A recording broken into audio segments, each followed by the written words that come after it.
Sinabi ni Marta, Panginoon, kung narito po kayo, hindi sana namatay ang kapatid ko.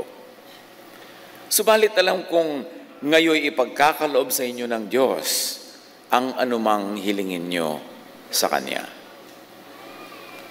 Muling mabubuhay ang iyong kapatid, sabi ni Jesus. Sumagot si Marta, alam ko pong siya'y mabubuhay muli sa huling araw. Sinabi sa kanya ni Jesus, ako ang muling pagkabuhay at ang buhay. Ang sino mang sumasampalataya sa akin kahit mamatay ay muling mabubuhay. At sino mang nabubuhay at sumasampalataya sa akin ay hindi mamamatay kailanman. Naniniwala ka ba sa sinasabi ko? Maraming malalim na laman ang kwentong ito, ang usapan ni Marta at ng Panginoon. At nanamnamin natin, huhukayin, aarukin ang mga lalim ng kahulugan ng mga salitang ito. Believe and live. Manalig at magkaroon ng buhay na walang hanggan. Salamat, Panginoon, sa buhay na walang hanggan at salamat sa pananalig na maging ito ay kayo ang nakakaloob sa amin. Turuan niyo kami na lalo pang maunawa ang namagitang usapan sa Panginoon ng Jesus at kay Marta. At ito mabigyan namin ng paglalapat sa aming pang-araw-araw na buhay, lalong-lalo sa pananaw namin tungkol sa kamatayan at sa buhay na walang hanggan. Kayo po ang mangusap, ang magturo. Paliwanagan niyo po kami. Tapunan niyo ng liwanag ang aming isip nang maunawa namin ang hiwaga ng inyong salita. At papasalamat po kami, Ama, sa ngalan ng iyong anak na si Jesus. John 11:21, at ating isa-isahin, sinabi ni Martha, Panginoon, kung narito po kayo, hindi sana namatay ang kapatid ko. Kasi nabalitaan na ni Jesus na nag-aagaw buhay na si Lazarus several days before he actually died. Pero nung pumunta ang Panginoon sa village, sa barangay na magkakapatid na itong Lazarus, Martha, and Mary, ay nailibing na ng ilang araw. Patay na ng ilang araw at nailibing na si Lazarus. But Jesus is life. And Jesus is life. At alam niyo ni Martha, sabi niya, kung narito sana kayo, hindi sana siya namatay. Pero ang tinutukoy ni Martha ang kamatayan ay yung kamatayan lang ng katawan. No? Pero maraming uri ng kamatayan at maraming uri ng buhay at buhay na walang hanggan. But in all this, Jesus is relevant. Jesus is life. Jesus sets free from the fear of death and from death itself. Ito na marahil ang pinakamatinding takot ng tao. At kahit ng mga hayop at maging ng mga halaman ang mamatay. Kaya lahat gumagawa ng paraan para iwasan ang kamatayan. At maraming kung ano-anong ritual, mga paniniwala, mga hokus-pokus na ginagawa ang tao para lang maibsan ang takot sa kamatayan, para lang ma-assure na magkakaroon sila ng buhay na walang hanggan. At sa usapang ito ni Martha at ni Jesus ay marami tayong mapupulot na aral. Hebrews 2:15, referring to Jesus that He might free those who all of their lives were held in slavery by their fear of death. Ang takot sa kamatayan ay tinatawag na pagkaalipin, slavery. Kasi buong buhay, nagpapakaalipin talaga ang mga tao para lang maibsan ang takot sa kamatayan. At isa dyan, pagpapaalipin sa relihiyon. Kasi ang relihiyon ang number one, manakot tungkol sa kamatayan. At number one ding nagtitinda ng kung ano-anong produkto na solusyon sa kamatayan para ang mga tao ay magkaroon ng buhay na walang hanggan. Ngunit kung relihiyon ang sagot, paano yun? Iba-iba ng sagot ang mga relihiyon. Iba-iba ng formula, iba-iba ng mga itinitindang doktrina. Alin doon? Hindi naman kung may pinanganak ka sa isang religion, yun ang paniniwalaan mong tama kasi lang naipanganak ka doon. Paano yung naipanganak sa ibang religions? Kaya dapat suriin. Kaya ang tawag ni Jesus sa takot sa kamatayan ay pagpapaalipin.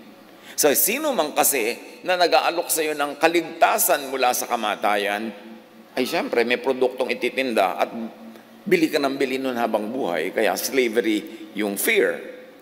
People fear death because they do not know enough about eternal life.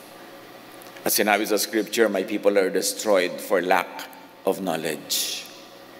Ang takot ay nagmumula lang sa ignorance. Anumang bagay na hindi mo alam, kinakatakutan mo. Anumang bagay na hindi mo naintindihan, kinakatakutan mo. Kahit mga katuruan at doktrinang bago sa pandinig ay kinakatakutan. Kasi ganun ang slavery ng tao sa fear.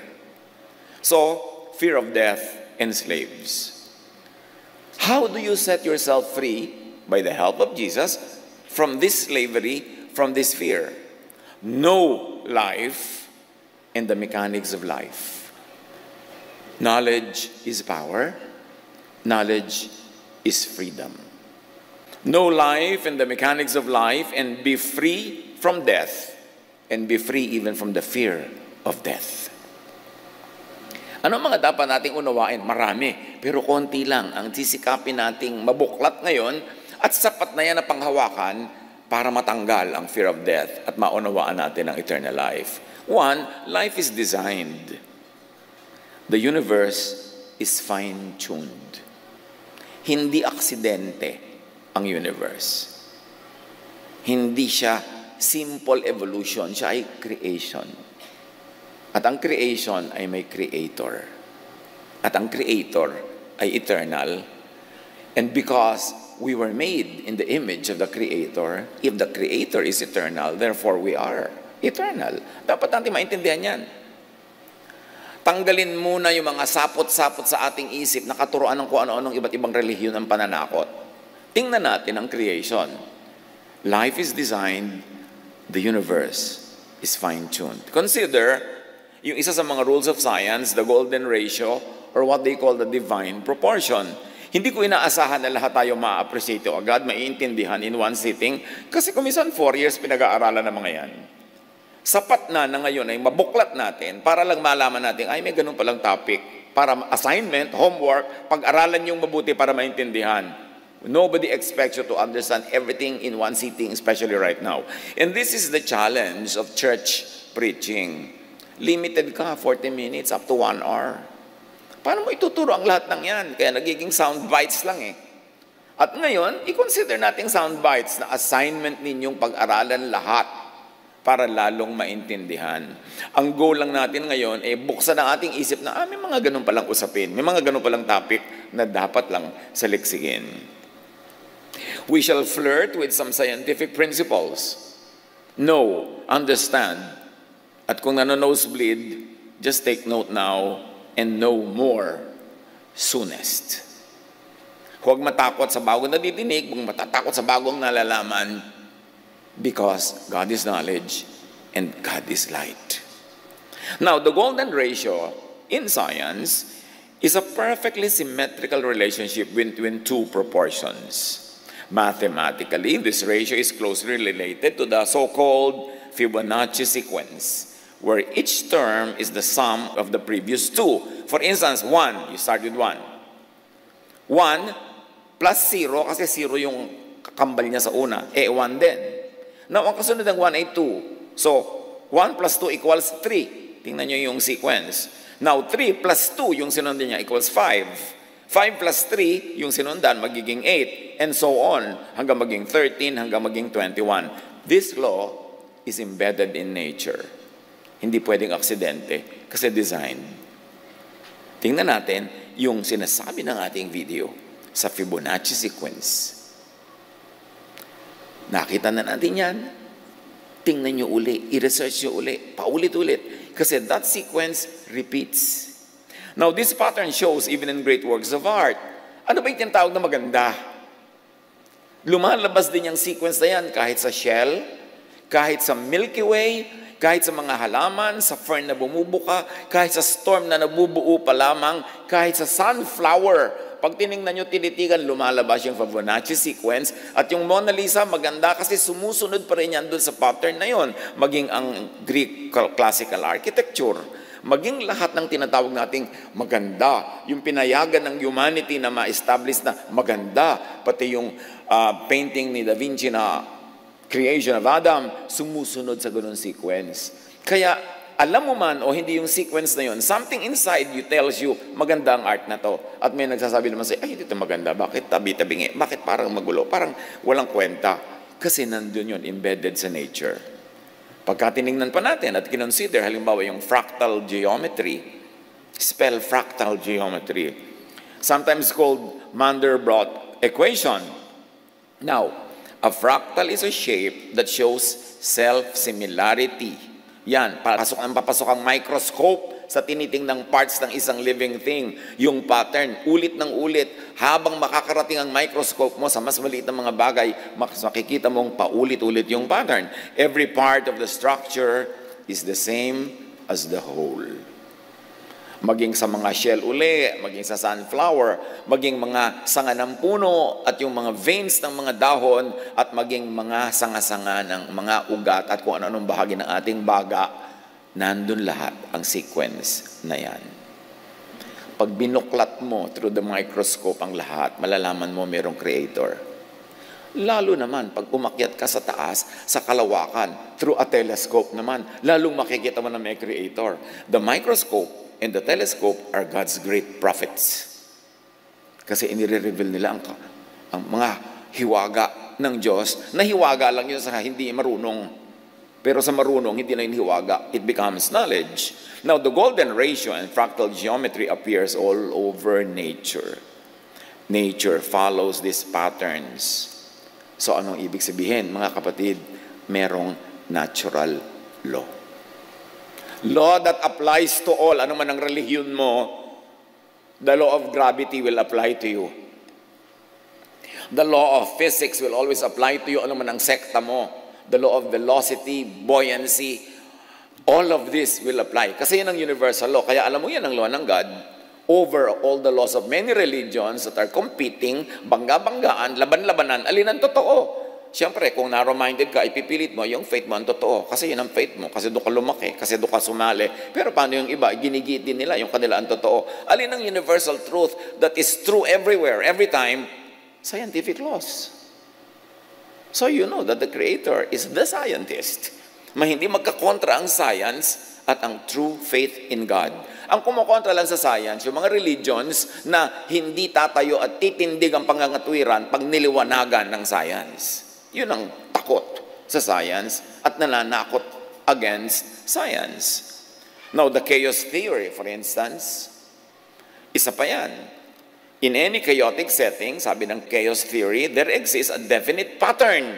O may pattern na naman yan. Pag pumasok ka ng pumasok sa bawat maliliit na bahagi, makikita as far as the microscope and the telescope lenses allow.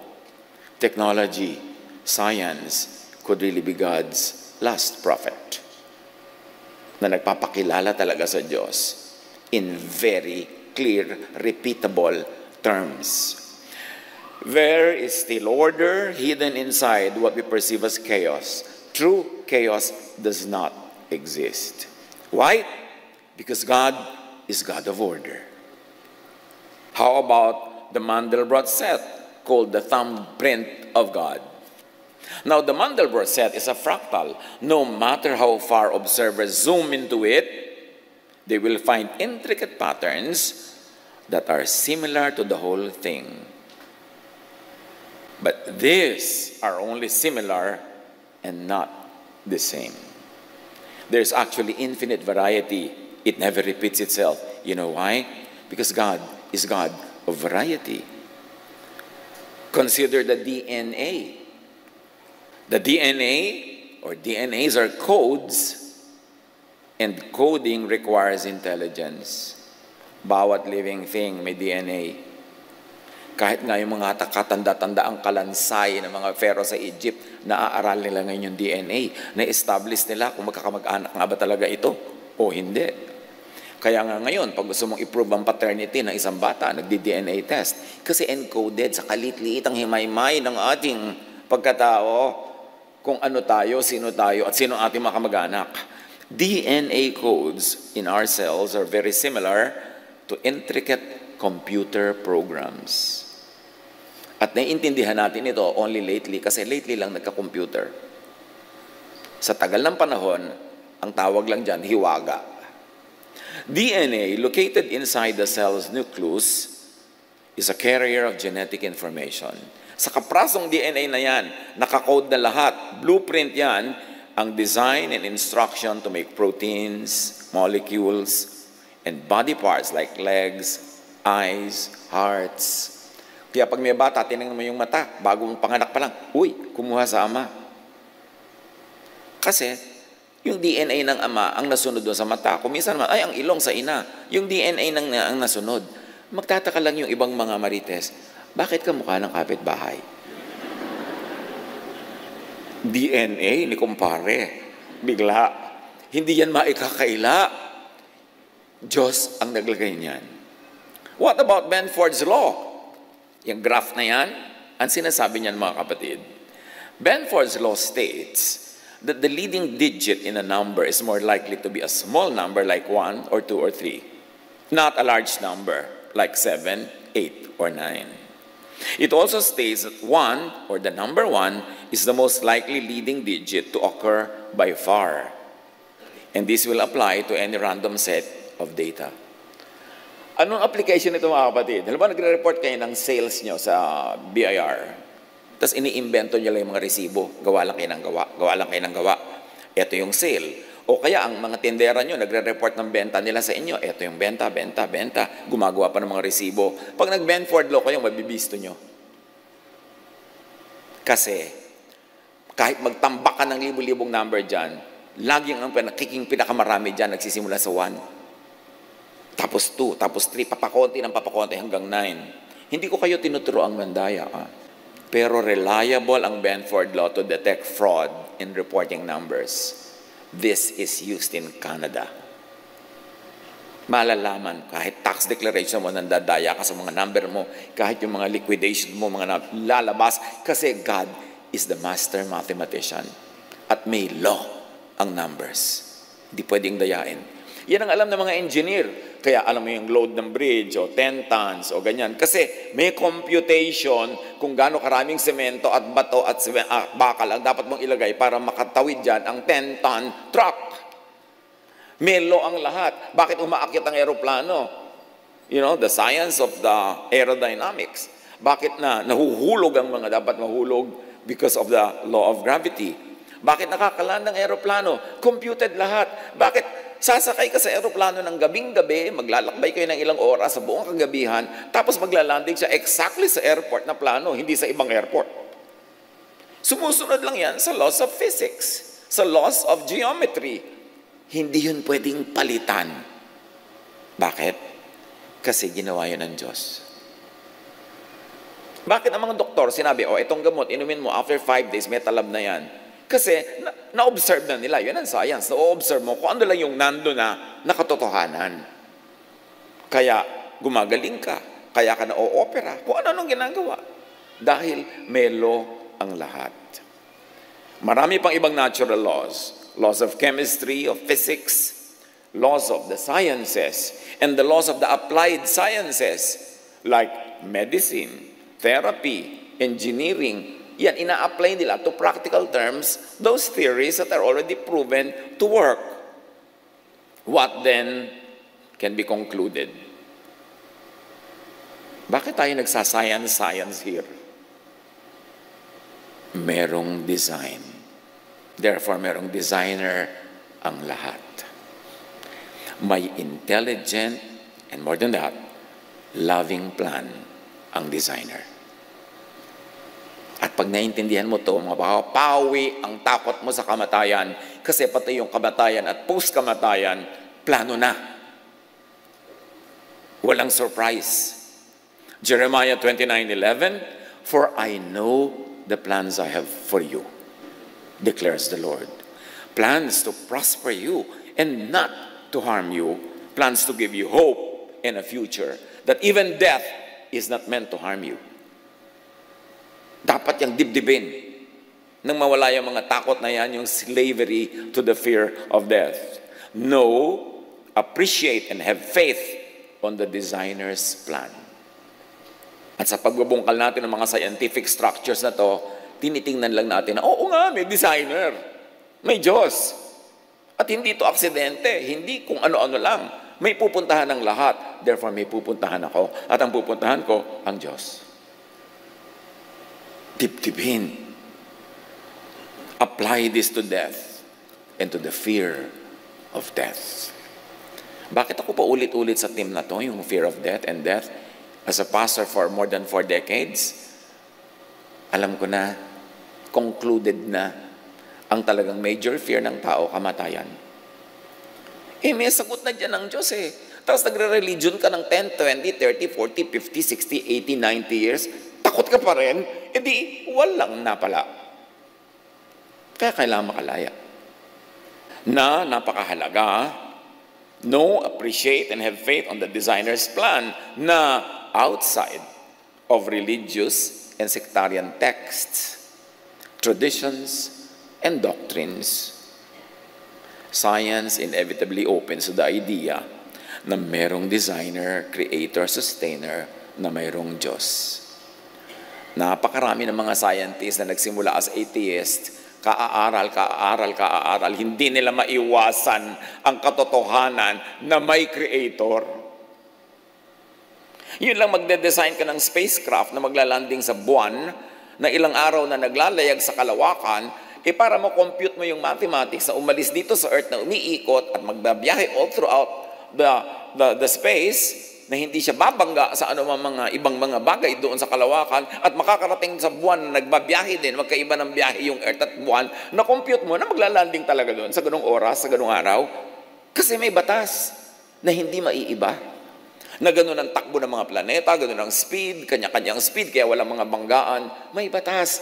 Habang nag-aaral ka ng science, sobrang bulag ka na pag hindi ka pa naniwala may Diyos. Pwede kasi naman na hindi naniniwala yung mga scientists sa Diyos, yung Diyos na drawing ng religion.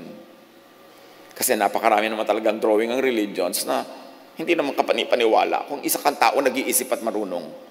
Kaya dapat hanapin mo yung drawing ng natural law, because it will point to the Creator who is God. The God of the sciences is unassailable. Although the God of the religions could be questionable, kasi mga religion nga mismo, iba-iba na tinuturo eh. So alin dyan na papaniwalaan mo? Kaya mahalaga yung science. Huwag kayong matakot sa science, because God is the ultimate scientist. Job 12, 7-10. But ask the animals, and they will teach you. Or the birds in the sky, and they will tell you. So gusto mo maghanap sa Diyos? Mag-biology. Sino sa inyong laging absent noon sa biology? Hindi tuloy natandaan na ang Heterobasidiomycetidae is the scientific family name of mushrooms. Hindi nga ma-spell. While most religious laws or theologies are inconsistent, contradictory, myopic, local, and sectarian, while most religious laws point to competing prophets and theologians, natural and scientific laws are constant and universal. They point to and reveal the non-sectarian Creator. At gusto kong bigyan ng diin non-sectarian God.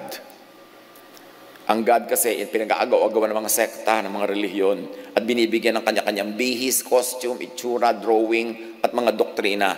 No, go to the non-sectarian God of creation.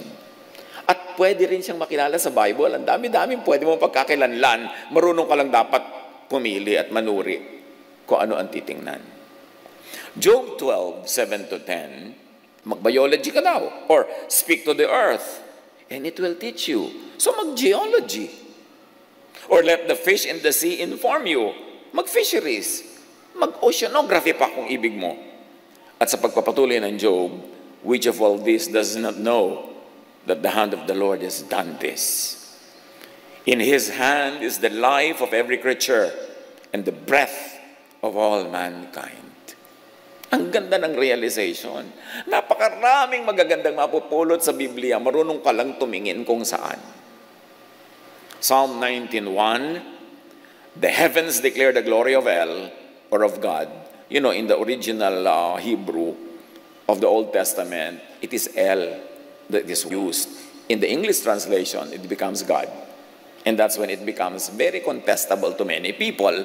But all the original Hebrew verses say El when they mean God. The heavens declare the glory of El, and the sky displays what his hands have made. Mag-astronomy. Kahit daw sa astronomy, makikita mo ang maker. What we have is not accident, is not chance, but creation. And we are the crowning glory of that creation, at least from our point of view. Now, understand, as we have been saying, life and the mechanics of life. And one important truth is that the Creator is eternal. God does not die. Jesus, the man, died. But remember, Jesus is the divine that was made into flesh. And that flesh was a thing that died, not the spirit of Jesus that is eternal. Romans 1:20, for since the creation of the world, God's invisible qualities, his eternal power, had been clearly seen, being understood from what has been made. Ang linaw ng sinabi ng Romans, ang pagpapakilala ng Diyos ay sa pamamagitan ng kanyang nilikha, mga bagay-bagay na nakapaligid sa atin, not from religious and sectarian theologies. Pag diyan ka nagpadala sa mga religious and sectarian theologies, dahil iba-iba yan, malilito ka talaga. Gusto mong makilala ang creation, kilalanin mo yung Creator. Paano mo kilalanin yung Creator? Through the creation. Through what has been made. Through the material world. Because creation reflects the Creator. Even we are made in God's image. And that is not meant to be physical. We are made in the Spirit, or in the image of the Spirit, in the nature of the Spirit of God. Creation reflects the Creator more than competing theologies. 1 Timothy 1:17, now to the King eternal, immortal, invisible, and may I add, but visible through creation. You want to see God, you cannot see God in truth because God is Spirit. But if you want to see God, at least, even on lower terms, look at the physical world, the universe, because imprinted doon yung character ng Creator. Now, creation is eternal, therefore we, His creature, have eternal life. Iba-iba ang sasabihin sa inyo mga religion tungkol dyan. Magkaka-eternal life ka lang pag sumali ka sa kanila. Paano kung 4 na religion nagko-compete? Saan ka sasali? Maniniwala ka na membership ang nagsisave? Paano yung hindi naging member? Naniniwala ka ba na ang Diyos ay may religion? Na pwede siyang ilagay sa loob ng isang relihiyon at nandun lang siya, wala doon sa iba? Yan ang mga kilala sa kasinungalingan ng mga relihiyon sa pagbebenta nila ng kaligtasan through their franchise. Dapat kung nag-aaral ka talaga, matagal ka na nag-aaral, gumraduate ka na sa ganung pang grade 1 na pag-iisip. Maintindihan mo ang Diyos in a higher way of understanding. Pakaisipin yan pag natatakot pa about death. Refer more to the laws of creation, of nature, and less to the laws of competing religions. Huwag kayong maging overly loyal sa isang relihiyon dahil doon lang kayo pinanganak. Paano kayo pinanganak sa ibang bansa? Di doon naman kayo magiging loyal. Dapat mag-isip. John 11, sa pagpapatuloy ng kwento, siya nga pala ang usapan natin ay si Jesus at si Marta. Subalit alam kong kahit ngayon ipagkakaloob sa inyo ng Diyos ang anumang hingin nyo sa Kanya. Sabi ni Marta, kung sana nandito lang kayo, hindi namatay ang kapatid ko pero kahit patay na siya, naniniwala ako, kaya nyo buhayin. Kasi anuman ang hingin nyo sa Diyos sa langit, yun ang magyayari sa lupa. So please naman, buhayin nyo naman aking kapatid. Jesus is the way of life, the way to life, and life. Now, understand eternal life and the way to eternal life through creation and through the laws of nature and science. At tumanda kayong magdugo ang tenga nyo, kauulit-ulit ko sa ibang terminology. Kasi repetition clarifies. Kung naintindihan nyo na sa unang sabi, huwag nyo nang pansinin yung kauulit. Kasi merong mga sa ikapitong sabi pa maintindihan eh. So kailangan ulit-ulitin natin para sa kabutihan ng lahat. Now understand eternal life and the way to eternal life through creation, more than through iba-iba at kontra-kontrang religious teachings. At matatakot ka lang pag doon ka nakinig. Now, remember we said God created a fine-tuned universe. Planado ang lahat. Walang tsamba-tsamba. Meanwhile, beneath, above, and beyond the visible, all creation is energy, frequency, and vibration. Konting basic sciences lang will tell you everything vibrates. Kahit yung hindi gumagalaw na isang bagay na hawak nyo, nagbabibrate yan in microscopic levels. Yung lampas, higit sa nakikita ng mata, ang lahat ay vibration, energy, frequency. Kaya nga ang radyo, frequency eh. Nagtataka kayo, bakit yung boses ng artista ng radyo na nandun sa malayong studio ay lilipad sa himpapawid, madadakma ng radyo nyo at dadalhin sa tenga nyo yung boses niya, di ba? Kasi yung boses, more than what you can see and what you can hear, vibration yun eh, frequency. Kaya pag yung radyo nyo, dinala nyo sa frequency 702, madidinig nyo DCIS. Pero iurong nyo lang ng konti, iba na madidinig nyo. Kasi ibang frequency na yung pinupuntahan nyo. Ngayon, lahat may frequency. Pag naka-tune in ka sa frequency ng Diyos, can you imagine what will happen? Kaya dapat na-develop natin lahat yan, may frequency. Nothing rests, sabi ng science. Everything moves, everything vibrates. John 4:24, God is spirit, sabi ni Jesus, and His worshipers must worship in the spirit and in truth. So, espiritu ang Diyos. And in the spirit world, it's all vibration, frequency, energy. Yan yung mga na-discover ni Tesla, ni Nikola Tesla, energy. Na pwede pala ang wireless power makarating kahit kanino, pero pinigil lang yan ng mga gustong magbenta ng power. Kaya kailangan may wire para dadaan ka sa wire nila. Ganun yan yung mga relihiyon. Kailangan dadaan ka sa kanila. Franchise lang yan eh. Now, God, the Creator, has and is Spirit. Therefore, God, the Creator, who is not matter, who is not physical, but Spirit, is supreme energy, frequency, and vibration. Hindi yan pagtampalasan sa kadakilaan ng Diyos. Inuunawa lang natin sa ibang pananaw. God is not a man, sabi ng Hebrews 23:19. God is not a white-bearded lolo na nakaupo sa mga ulap at may hawak na kidlat para tudlain ang mga nakakainisan niya. Yan ang drawing ng religion. God is not a man. Kaya hindi tayo dapat mag-confine sa mga religious images kasi puro images yun ng humans. Yung mga lahat ng mga divine personalities represented as humans. Hindi nga human ang Diyos, hindi nga man. So misrepresentation yun na God. Repeat, God, the Creator, has and is Spirit, therefore is supreme energy, frequency, and vibration. The energy, the frequency and vibration of God is love.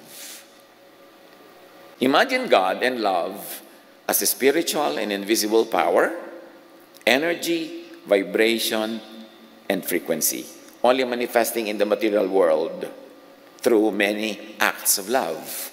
But love is an idea. Love is a concept. Therefore, love is frequency, energy, vibration. And God is love. I-correlate nyo yan. Magkakadugtong yan.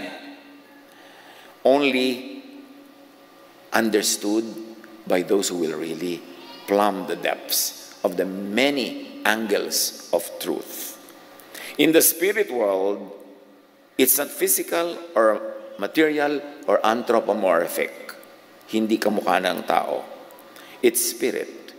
Ang usapan, spirit, energy, vibration, frequency. Ang Creator ay energy, frequency, power. Therefore, ang creation ay ganun din because we were made in God's image. Our true essence is not our nose, not our eyes, not our body, not the color of our skin, but the spirit in us. And that spirit is frequency, energy, vibration. When the body dies, that spirit is released and it goes back to God, who is the true frequency and energy and vibration. But even while you're alive in the body, the spirit can already align with the Spirit of God. At yan ang sinasabi ni Jesus, that you can be the kingdom of God. The kingdom of God is in you. It's not in the stone temples. It's not on mountains. It's not in places of worship. You are the temple of the God, of the Spirit of God. So pagka tumugma na ang frequency mo, ang vibration mo, ang energy mo sa frequency, energy, and vibration of God, nakakabit ka na sa God, nakakonek ka na sa eternal life. Kaya sabi ni Jesus, if you are in me, though you die, you do not die. Or though your body dies, you live again. Paulit-ulit si Jesus sa tema na yon. John 5:24, you cross from death to life.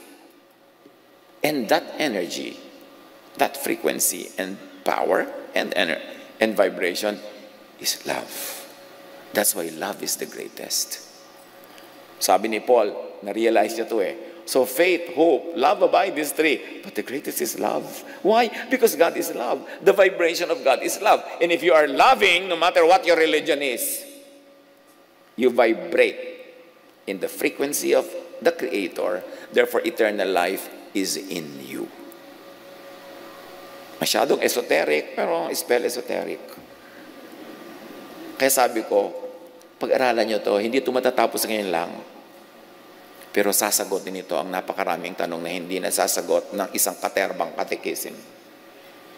Kailangang pagsikapan. Colossians 3:13-14, love binds all together in perfect unity. At sabi pa, in Him, all things are held together. So si Jesus, yung power na yun that holds everything together. And Jesus is called light, the light of the world. And go to science, because all scientific facts will tell you that if there's one thing that really holds life together, it is light. Even sa biology, kailangan mo ang light. Kaya kahit sa Genesis, sinabi, let there be light. Light muna ang simula para magkaroon ng life. And Jesus is that light of the divine that has come to the world. And the message, the vibration of that light is love. Kaya sabi ni Jesus, love. Love God. Love your fellow men. And you will have eternal life. Jesus could be understood in scientific terms if you would think of light and Jesus as light. Now, going back to the life and mechanics of life, as we have already said, God, the Creator, is love. As God is eternal, love is eternal. Marami ng mga young people, sabi nila, kinonfess later, nagdudugo na daw yung tenga nila sa katuturo ko ng love at Jesusness. But, one day, isang araw, ping! Biglang bumukas yung naintindihan nila. Gusto daw akong puntahan at pagyayakapin at pasalamatan. Ay, salamat. Ito pala yung tinutukoy nyo. Hindi lang namin maintindihan nung kaya nagsasawa na kami.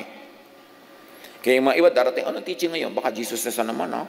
You know, habang hindi nyo pa naiintindihan yan talaga, maiinis lang kayo, baka uulit. Pero ulit-ulitin nyo, dadating isang araw na, ting! Yung pala, eureka! Yung pala yung katotohanan. Natanggal yung mga takip sa mata parang kay Paul para makakita. John 14:21, sabi ni Jesus, whoever has my commands. And what is the command of Jesus? Isa lang, to love. Whoever has my commands to love and keeps them is the one who loves me.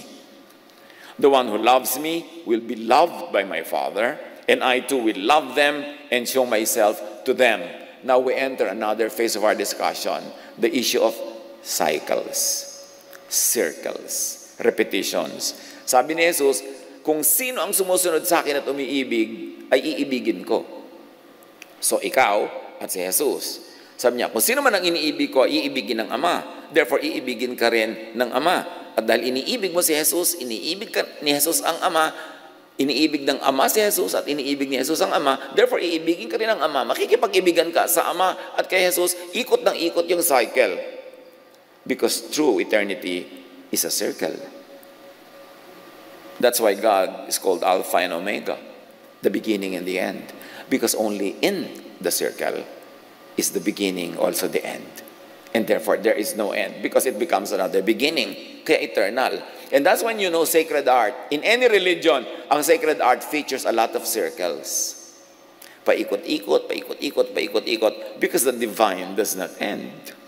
And it shows even in art. So, the circle is a very important shape that expresses the eternity of the divine. Now, love, like energy, is cyclical, therefore, eternal. Kung merong cyclical, eternal yon. At kung merong eternal, cyclical yon. Tulad ng water cycle. Did you know na mula nung nilikha ang buong universe, not one drop of water is lost or gained? Because everything recycles. Yung ininom yung tubig kaninang umaga, pinagugasan ang paa ni Cleopatra. 2,000 years ago. Paulit-ulit lang. Kasi nire-recycle. That's why recycling is a very advanced attitude. Yung nire-recycle mo yung supot, nire-recycle mo yung mga lalagyan para bumalik siya sa pagiging useful at huwag siyang maging basura. Now, John 11, balik kay Martha at Jesus, sabi ni Martha, kung sana lang nandito kayo, hindi mo mamamatay ang kapatid ko eh. Sabi ni Jesus sa verse 23, muling mabubuhay ang iyong kapatid. Sabi ni Jesus. At bakit? Bakit siya muling mabubuhay? Kasi love ko siya. At love niya ako. At dahil ang vibration ng divine ay love, when you love, and when I love you, the vibration of life is in you, you never die. Only the body dies, but it actually doesn't die. The body only recycles. Lahat ng kinain yung calcium, phosphorus, at kung ano-ano pa, babalik lang yan sa lupa para maging vitamina na naman at magiging papaya. May kakain na naman ng papaya, mapapasok sa katawan ng tao at pag namatay siya, babalik sa lupa. Lahat pabalik-balik. Kaya yung kinain nyo kaninang umaga, hulaan nyo kung ano yun. Sa kanyang previous cycle. Pabalik-balik lang. We participate in the circle of life. At bakit mabubuhay si Lazarus? Because he is in me, kung sasabihin ni Jesus. And I am in him. And because I do not die, whoever is in me will never die. At sino man ang aking pamugaran, tirhan, at makipag-isa ako sa kanya, hindi rin siya mamamatay. Masasama siya sa buhay, hindi niya ako madadala sa kamatayan. Pero sabi niya kay Martha, but if you want earthly life again, now, sige pues, buhayin natin kung ilaligaya niyo. So binuhay ngayon itong si Lazarus. Maraming mga Christians, Bible-based Christians, ayaw magpa-cremate o galit sa cremation.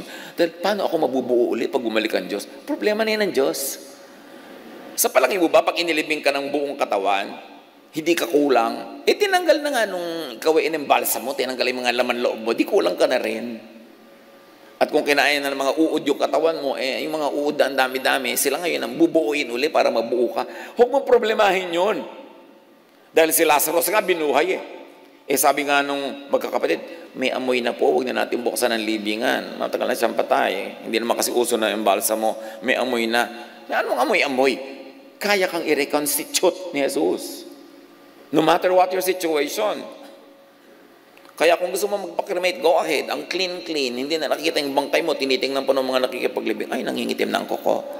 Yung iba tinitingnan mo lagi yung kuko ng bangkay, ay, may hawak na pera. Kung ano-ano pang magiging issue tuloy dahil nandun yung katawan mo. So, mabuti pa nga yung clean na clean Although I don't endorse it. Wala naman ako ibinibentang cremation, insurance. Pero, huwag kayong magpadala sa ganung mamunting bagay. Hindi yun ang issue. The issue is, do you have eternal life? Do you have Jesus in you? And no matter what your religion, if you love, you transcend those sectarian divisions and go above it and become universal, and you join the Creator who is non-sectarian. And that Creator vibrates in love. So vibrate in love. Now, to be in the realm or the frequency, vibration, and energy of the Creator, meaning to be in the kingdom of God or of kingdom of heaven, be in the realm, be in the frequency, vibration, and energy of love. Ang daming parenthetic phrases. Let me simplify. To be in the realm of the Creator, to be in the kingdom of God, be in the realm of love. May nangyayari sa spirit mo na nagbabibrate kasabay ng vibration ng love, which is the vibration of God, because God is love, so pumapasok ka sa circle of eternity. John 15:10, if you keep my commands to love, you will remain in my love. Meaning, you will remain in me, you will remain in life, you will remain in eternity. John 3:16-17, for this is how God loved the world, or this is how God gives eternal life. He gave His one and only Son, that everyone who believes in Him, meaning who believes in His message, which is love, will not perish, but have eternal life. Why? Because love is the greatest. Now, the law of conservation of energy says that all matter must cycle in order to continuously exist. Di ba ipinasok na nga tayo ni Jesus sa discussion ng cycle? Ikaw, si Jesus, ang Ama, pupunta sa iyo, pupunta ka kay Jesus, magiging isa kayo in a circle. Love cycles and recycles. Love is give and take. Kaya pag may nagtatanong, in love po ba ako talaga? Sabi ko, re-reviewin ko, ano ko, iha, hindi ka in love kasi puro ka take. Give and take ang love. Mahal po kaya ako ng aking nobyo? Nagbibigay ba sa'yo? Take po ng take. My boyfriend gets and forgets. Well, I give and forgive. Hindi love yan. One way yan. Kasi love is two-way. And only a two-way love will remain forever. Kaya yung mga mag-asawa ko minsan, you fall out of love, unti-unti, dahan-dahan. It takes years bago mo ma-realize na hindi ko na pala tumahal. Bakit? Kasi walang cycle, walang two-way. Puro ako na lang ng ako ang nagpapasensya, ako na lang ng ako nasasaktan, siya na lang siya ang masarap ang buhay. Lalayo ang loob mo, nawawala yung love. Kaya yung love is two-way. Love is cyclical. And if it is cyclical, it will be forever.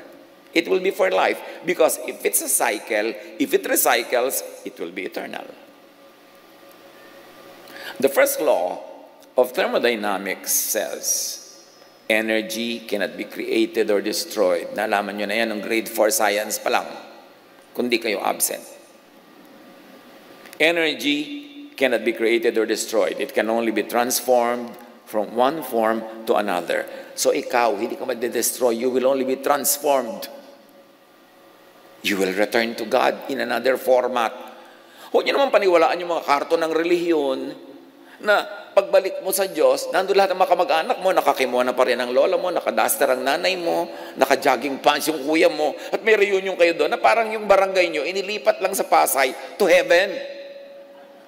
Ganun kasi i-oversimplify ang relihiyon eh. Ay, may reunion tayo. Ay, nandun po ba lola ko? Siyempre, nandun lola. Magkagawa po din po kaya sa Nata de Coco? Siyempre, you mean to say may Nata de Coco din sa eternity? Lahat physically lilipat? No. Matatransform ka, we will be changed. At ang matitira sa'yo, yung essence mo, yung vibration, yung frequency, yung energy. Alam nga naman ganyan. Kaya ang tanong ng iba, paano po ako ngayon? Baldado po ako. Baldado po ba ako sa eternity? Siyempre, sagot naman ng Pollyannish religion, hindi, gagaling ka na. Ano pong edad ko? Kasi ayoko po ng itsura ko ngayon. Gusto ko yung itsura ko noong ako'y 20 anyos. Sabihin natin sa Diyos, ibalik ka sa 20. So, merong iba-iba na naman. Ang gulo-gulo. Kasi hindi naman tayo ganitong-ganito paglipat eh. Kaya ko ipinipilit ngayon, intindihin nyo that this is all frequency, this is vibration. Hindi ito physical being. Lalampasan mo yan. Kung hindi man natin maintindihan lahat yan ngayon, ipasa Diyos mo na lang. Hindi mo nga naintindihan nun yung geometry, pumasa ka pa rin eh. Graduate ka pa nga.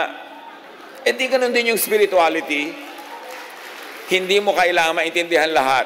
Tanggapin mo na lang, alam yan ng Diyos. Tapos. Ang mahalaga, love na lang. Kasi yun ang kaya natin maintindihan. At hindi mo man maibatid ang mechanics noon, it is what will bring you to eternal life. God said that. Jesus said that. The Bible keeps repeating that. At physical death, what happened? Sabi ng Ecclesiastes 12:7, the dust returns to the ground it came from. Ibig sabihin, the body recycles to become stardust again. So huwag mong asahan na yung ganyang-ganyang katawan mo ang pupunta sa eternity because your body will be left behind. Babalik yan into chemistry, into elements of the earth para pakinabangan uli ng earth, para ma-recycle. Yung spirit mo ang pupunta sa Diyos. Yung spirit na galing sa Diyos na nakisanib sa katawang lupa mo. Pero yung katawang lupa mo, hindi talaga ikaw yan. Yung vibration mo na galing sa vibration ng Diyos. Yung frequency mo na nagkakaintindihan kayo ng Diyos. Kaya sabi ni Jesus sa prayer, huwag kayo mag-pray ng maraming words. Let your prayer be short. Because if your frequency is with God, hindi mo pa sinasabi, nakarating na sa Diyos. Beyond words. Kasi ang usapan nyo in frequency, not in human language. Kaya ayaw ni Jesus ng napakaraming prayer Kasi bumababa sa earth yung kahulugan ng prayer, hindi tumataas. Kailangang makalampas yan sa physical realm at maging vibration. Yung vibration, mga kapatid, di ba kung minsan may tao, nakita mo, parang mabigat ang dugo ko sa kanya. Yung nagbebeso-beso yung katawan nyo, pero yung mga kaluluwa nyo, nagsasampalad. Alam nyo kung bakit? Ang nag-uusap doon, vibration Nabi-visualize yun na yung vibration. Di ba? Hindi yun ginig na gano'n. Hindi. Merong katotohanan na hindi kita ng mata. Pero ang espiritu nag-uusap. Meron naman, na-meet mo pala siya, ang gaan-gaan ng dugo ko sa kanya. May gano'n. Kasi yung espiritu mo, mas maraming alam kaysa sa utak mo. Kaya nakikinig ka sa discernment. May nagsasabi sa'yo. At yun yung vibration. Now, Ecclesiastes 12:7, the dust returns to the ground it came from at death, and the spirit returns to God who gave it. Meaning, the spirit recycles to energy, to vibration, to frequency of the Creator.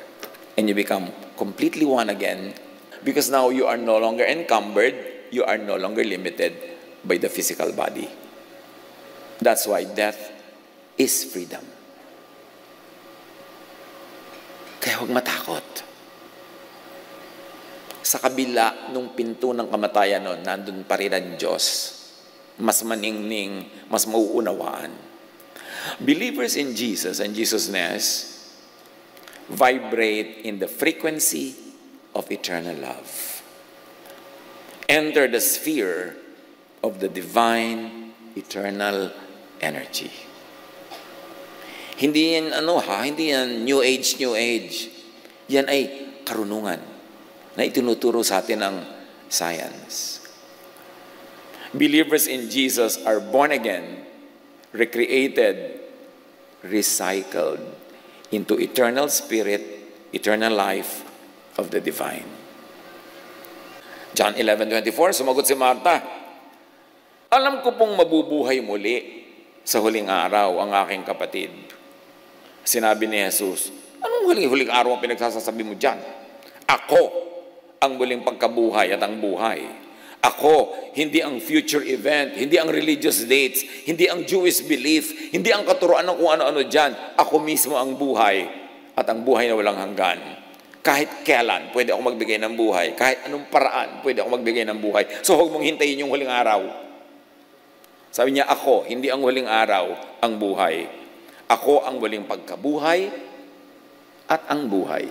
Yung muling pagkabuhay sa namatay na yung katawan. Yung buhay sa hindi pa namamatay ang katawan. Parehong operational ang power ni Jesus. Jesus is God's love incarnated.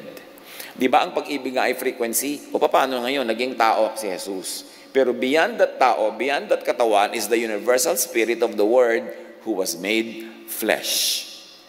John 5:24, whoever hears my word and believes him who sent me has eternal life. Walang binanggit ditong religion, Walang binanggit na sekta.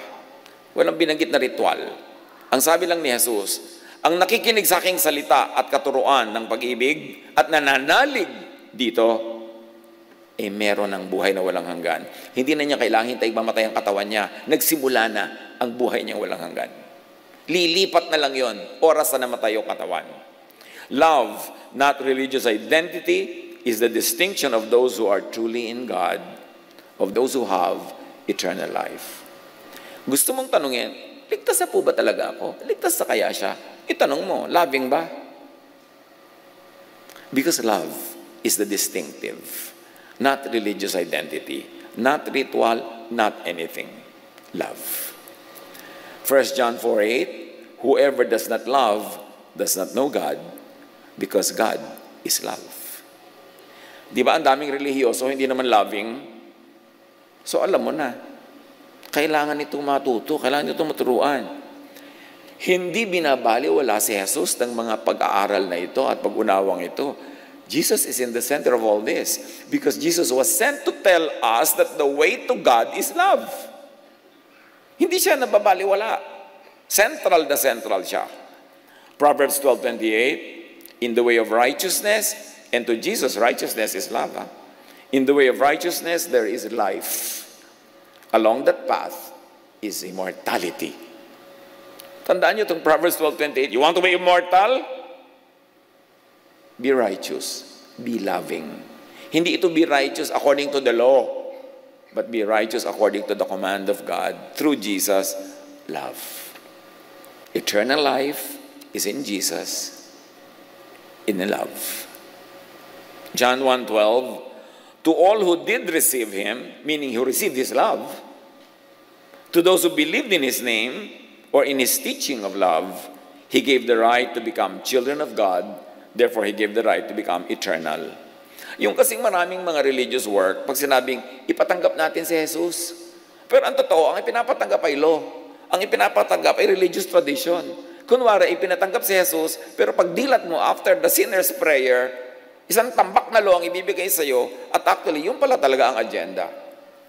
Pero ang ipinapatanggap mo, pag pinapatanggap mo si Jesus, ay yung katuruan ni Jesus, and that is, receive God's love, it is grace, it has no payment because love nga yan. So tanggapin mo na lang at umibig ka sa kapwa kung paano ka iniibig ng Diyos. Yun ang eternal life. Yun ang turo ni Jesus. Jesus is central to this teaching. Luke 10:25-37. Ang ganda nitong usapan na to. May nagtanong kay Jesus, what must I do to inherit eternal life? It's probably one of the most important questions you could ask in your life. Sabi ni Jesus, what is written in the law? Mukhang, akala mo, law pala. He replied, Jesus replied, how do you read it? He answered, yung nagtatanong, love the Lord your God and love your neighbor as yourself. Observe that this is a non-religious, a non-sectarian way to inherit eternal life. You have answered correctly, Jesus said. Do this, love, and you will live. Hindi sinabing, join this religion, do this ritual. Sabi niya, paano po ba ako magkakaroon ng buhay na walang hanggan? Sabi ni Jesus, ano bang basa mo sa law? Anong interpretation mo dyan? Anong tingin mo? Mahalin po ang Diyos at ang kapwa. Yes! Tama ka! Gawin mo yan at magkakaroon ka ng buhay na walang hanggan. This is Jesus, the non-sectarian Son of the non-sectarian God. Binibigyan niya ng halaga yung vibration mo to vibrate in the frequency of love. To inherit eternal life, love God the Most High and love your neighbor. Why love your neighbor? Because God loves that neighbor of yours. How can you say you love God and hate your neighbor? Love din ng God yung neighbor na yon. Non-religious, non-sectarian. Here, Jesus sets free from religious brands and branding. Another mechanics of life na dapat ma-appreciate is recycling in spiritual terms, religious terms. Being born again is the way to, the way of eternity, the way of the kingdom of God. Get into, stay in the cycle of love, of energy, of life. Nawa ka, uulit natin ang word na life na yan and love, lalong lumalim ng lumalim. Huwag niyong bilangin, ay, ika-37, ulit na yung word na love. Kailangan patalabin. 1 John 4:12, no one has ever seen God. No one has ever seen God. But if we love one another, God lives in us, and His love is made complete in us. Therefore, you want to see God? Love one another, because the act of loving one another makes God visible through our visible works of love. Doon siya nagiging totoo in the physical world. The unseen God is seen in love when people love one another. The essential God becomes material and physical through love. John 17:26, I have made you known to them, sabi ni Jesus sa Ama, in order that the love you have for me may be in them and that I myself may be in them. See the cycle? And you would be in them and they in you, and you are eternal. I am eternal, therefore they will be eternal too. We will be in the circle of eternity. John 11:25, pabalik kay Martha na naman. Sabi ni Jesus, ang sino mang sumasampalataya sa akin, kahit mamatay, ay muling mabubuhay. Now, how to enter and be recycled to eternity? Believe in Jesus, the incarnated, branded Word. Si Jesus kasi, yun yung branded Jesusness. Kasi bago siya naging Jesus, nandun na yung Jesusness. Kaya lang, hindi pa nagiging tao, so hindi pa nagiging Jesus. That's why we always emphasize the word Jesusness, because outside of the physical human Jesus is the idea of Jesusness. And you may be in Jesus the person or in Jesusness the idea, pareho lang yun. Kaya hindi siya branded, hindi siya franchised, mas universal. Believe in Jesusness, the essence, the spirit of the pre- and post-incarnated and branded Word that had become Jesus. Pag-aralan nyo to. Pwede nyo namang i-click sa camera yung sinasabi dyan, and then pag-aralan nyo, balik-balikan nyo. Bawat paragraph ng dinidiscuss natin ngayon is worth 2 years of study. So by now, meron na kayong 40 years sa pag-aaral, dapat kasunod nito. Kasi matagal yan bago maintindihan. Hindi bigla-bigla. Kung naintindihan agad, you're so gifted, thank God. John 1:12, but to all who believed Him and accepted Him, He gave the right to become children of God, meaning children of eternity. When you believe in Jesus and accept Him, hindi yung formula prayer lang, kailangan naintindihan nyo kung ano tinatanggap tungkol kay Jesus, that God is love and that it is love that brings us to God. Yun ang dapat tanggapin, hindi kung ano-anong religious laws. And you will be welcome into eternity. Love and believe vibrate in eternity. Let Jesus enter you, join your spirit, receive Jesus in spirit, into your spirit and heart, into your thought and mind, therefore into your vibration. Because thoughts are vibrations. Thoughts are frequencies. Receive the kingdom and the kingship of God in your heart and mind. John 3:36, whoever believes in the Son or in love has eternal life. Now, John 11, back to Martha and Jesus, ang sino mang nabubuhay at sumasampalataya sa akin ay hindi mamamatay kailanman. Kayo ba? Sumasampalataya kay Jesus? Ang hina naman. Therefore, hindi kayo mamamatay kailanman. Sinabi na ang linaw-linaw. Walang namamatay. Nare-recycle lang. Life rewards with eternal life those that give back to life and help sustain life. In other words, those that love. Kanina pa natin pinapaliwanag yung cycle. For anything to be eternal, it must cycle and recycle. So sa buhay, ang magiging eternal, yung nagre-recycle, yung kasama sa cycle. Therefore, hindi lang tumatanggap, nagbibigay din. Kasi ang tunay na cycle, you receive and you give. Then you receive and you give. And you give and receive, it becomes eternal. Parang pendulum. Pero kung get ka lang ng get, Huwag mong asahang may eternal life ka. May mangyayari sa'yo, pero hindi ka mamamatay. Iba. Next month na kaya natin pag-usapan yon. Those who love could become like a supernova. Nabanggitan natin yan many months ago. Sa supernova, ibig sabihin lang yung mga bituin na dahil bigay sila ng bigay, sumasabog sila at nagiging maraming bituin din sila. This is a scientific phenomenon. Yan tinatawag na supernova. Another word to study. If an object like a massive star keeps on giving out, it will become a supernova. It will shine most brightly and then explode to spread its matter back to the universe. Yan yung sinasabi ng Ecclesiastes, the spirit returns to God. Pag supernova ka, give ka ng give, love ka ng love, sabi ng Diyos, isali natin siya sa eternity. Kasi ang kasama sa eternity dapat nagre-recycle. Kasama sa cycle of life. Pag take lang ng take, hindi nag-give. Ba't natin isasama yan? E di uubusin niya ang life. Kailangan nag-give. So, sabi ng ganon, magiging supernova ito. Mamatay ka man, dadami ka.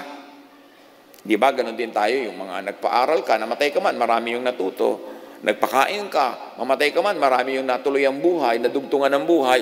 So yung bigay ng bigay, yun ang tunay na umiibig. At ang tunay na umiibig, kung hahanap tayo ng comparison sa astronomy, yun yung nagiging supernova, sumasabog, hindi para mawala, kundi para dumami. Those who love could get recycled, recreated, reborn. In other words, it could become born again. Kaya sabi ni Jesus, you must be born again. You want eternity? You must be born again. Kailangang maging supernova ka. Mag-give ka ng give, tapos sasabog ka, at dadami ka. Yan yung nagkakaroon ka ng buhay na walang hanggan. Kasi buhay ka pa, nagpapatuloy ang buhay mo doon sa mga inibig mo, minahal mo, pinakain mo, kasali ka sa circle of life. John 3:3, Jesus replied, very truly I tell you, no one can see the kingdom of God unless they are born again. Unless they are born from above. In other words, unless they are recycled, unless they become supernova. Proverbs 11:30, the fruit of the righteous is a tree of life, and the one who is wise saves lives. The one who is wise recycles life. The one who is wise gives and receives. The one who is wise loves, and therefore will be eternal. Look at Jesus. Look at Jesusness. And look at Jesus as believers as supernovas. John 12:24-25. I tell you the truth. Ito yung in biology, ito naman yung equivalent ng astronomy, supernova. Sabi ni Jesus, I tell you the truth. Unless a kernel of wheat is planted in the soil and dies, it remains alone. But its death will produce many new kernels, a plentiful harvest of new lives, of recycled lives, of stars, if you must. So sinasabi ni Jesus yung principle, mamamatay man niyang mga trigo na yan, hindi talaga yan mamamatay kasi magtutubuan ng napakarami mga ibang trigo na nabuhay dahil siya'y namatay. Ganon din ang ginawa ni Jesus, namatay, maraming nabuhay. So dapat sa iyo mambuhay, maraming mabuhay. At mamatay ka man, mabubuhay ka uli. Pero kung nabubuhay ka, wala ka man lang minahal, wala kang tinulungan, sabi ng Diyos, ay, tanggalin to sa cycle kasi abala lang. Kasi sayang lang. Hindi siya nagpa-participate sa recycling of life. So dapat mawala siya sa cycle kasi abala siya. So, ang ibig natin sabihin, meanwhile, those who are not in God, those who are not in Jesus, those who are not in love, meaning those who are not productive, useful, contributing to the creation and to the system, will not be allowed to be eternal. So, hindi lahat magiging eternal. Merong mga hindi magiging eternal. Bakit? Hindi sila isasali sa circle of eternity kasi sayang lang. Hindi sila kasama sa recycling. Wasteful. Hindi sila loving. Hindi sila giving. So, anong papakinabangan ng eternal system sa kanila? Dapat silang ma-eliminate. They will be annihilated or destroyed. They will perish. Jesus taught that people who did not believe in Him, meaning in love, in giving, would perish. Hindi niya sinabing will be punished forever. Ang sabi ni Jesus, will perish. Ang equivalent nito sa astronomy, black hole. At babalikan natin yung black hole na yan. Kung pwede kang ma-supernova, pwede ka rin ma-black hole. John 3:16, for God so loved the world that He gave His one and only Son, that whoever believes in Him shall not perish, but have eternal life. In scientific equivalent, the unbelieving, the unloving, the selfish could be black holed. Yun yung perish. What is a black hole?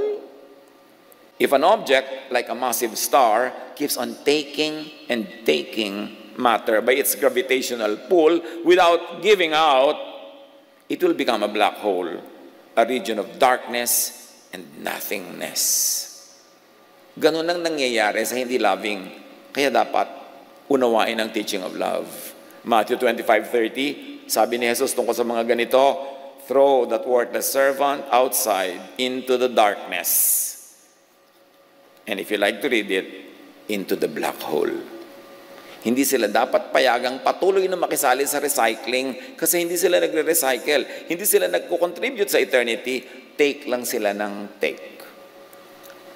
At sabi ni Jesus sa John 11:26 kay Martha, naniniwala ka ba sa sinabi ko? Kasi lahat ng pinag-usapan natin, pwede ilagay sa loob ng usapan nila. Faith is everything. Faith opens to eternity. Faith in Jesus, in the essence and teaching of Jesus, in Jesus-ness, saves from judgment by the law, saves from guilt and fear, and gives eternal life. Sumagot si Martha, opo, Panginoon. Naniniwala po akong kayo ang Kristo, ang anak ng Diyos na inaasahang darating sa sanlibutan. Ang daming naganap sa usapan na yon. Pag titingnan natin yung mga in between the lines.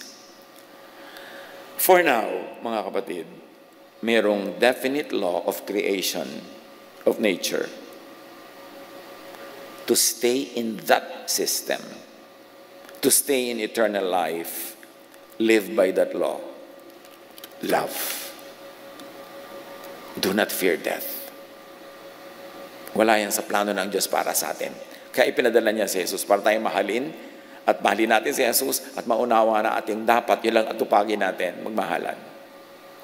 Believe that you have eternal life in Jesus by believing in Jesus. Love so that you will have eternal life and know that you have eternal life. Ngayon, kung nosebleed ang lahat ng ito, huwag na lang malito o palito. Love na lang. Panginoon, salamat po. Na maaaring maunawaan ng mga maraming mahiwagang mga katuruan through the many layers of knowledge, even through scientific knowledge. Kayo ang author ng lahat ng knowledge at nais naming matuto sa maraming paraan, sa maraming anggulo, sa maraming dimensions. Continue to teach us.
neon dreams paint the city side by side. Got my boombox thumping, hairspray in the air. Tonight's the night, baby, anything can happen, I swear. He's got eyes like fire, a smile like a summer day. And when he looks at me that way, my heart just starts to sway. He's across the room, but I know what he's thinking. Underneath this disco ball, our hearts are gonna be linking. When he's sitting nice, hearts beating like a drum. Got that magic feeling, something beautiful's begun. He's holding out his hand under the neon glow. Tonight we're gonna rewrite the stars, baby, don't you know? We're cruising down Lakeshore Drive, radio blasting our song. He's holding my hand tight, knows how to treat a girl right all night long. We're young, we're wild, got the whole world at our feet. This feeling's electric, baby, can't you feel the heat? He leans in close, whispers secrets in my ear. The city fades away, all I hear is him right here. Fireworks in my soul, this moment's meant to be. Underneath the Chicago moon, he's everything to me. He's got eyes like fire, a smile like a summer day. And when he looks at me that way, my heart just starts to sway. He's across the room, but I know what he's thinking. Underneath this disco ball, our hearts are gonna be linking. When he's sitting nice, hearts beating like a drum. Got that magic feeling, something beautiful's begun. He's holding out his hand under the neon glow. Tonight we're gonna rewrite the stars, baby, don't you know?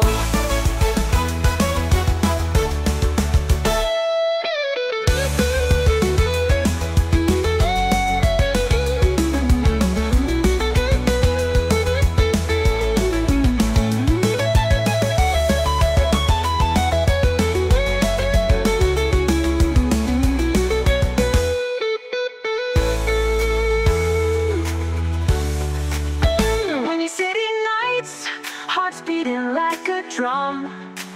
Got that magic feeling, something beautiful's begun. He's holding out his hand under the neon glow. Tonight we're gonna rewrite the stars, baby, don't you know?